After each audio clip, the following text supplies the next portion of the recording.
All right, on this week's weekly workout, we're going to be talking about uppercuts and how to reduce the level of exposure to our chin while we're throwing these uppercuts. Now, the uppercut, when we throw it, you're basically generating power coming from down and going up. So instinctively, what we want to do with these uppercuts is we want to bring the fist down so we have enough space to drive it up. But that creates a problem. That leaves the chin exposed for the time that that hand is going down and driving up. So in order to throw these uppercuts in a way that minimizes that exposure, we have to incorporate our entire body to do that upward moving movement and generate the power.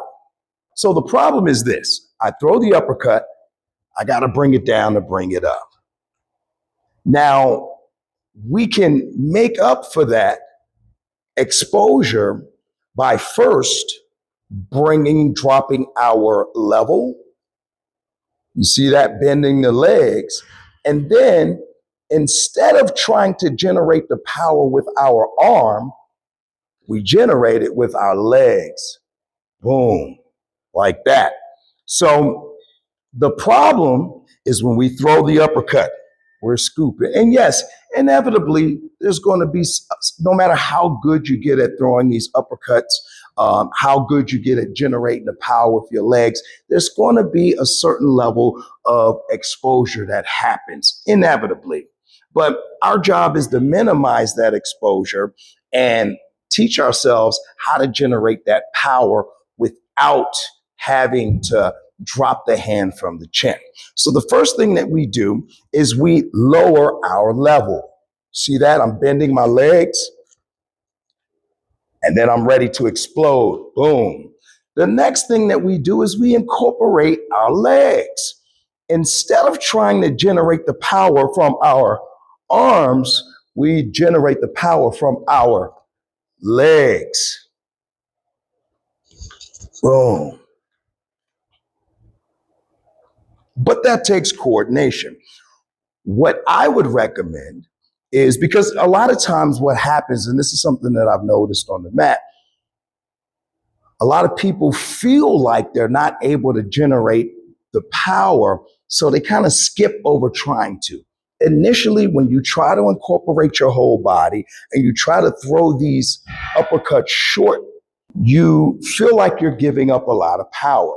But you get better at doing it as you continue to practice it. So we drop the level, we explode with our legs, and then we punch up past the head and bring the hand back down to the chin. So to recap, the mistake, and I wouldn't say it's a mistake because it happens inevitably, but our instincts want us to bring the arm down, bring the arm up. And that is because we don't understand how to generate the power from our legs.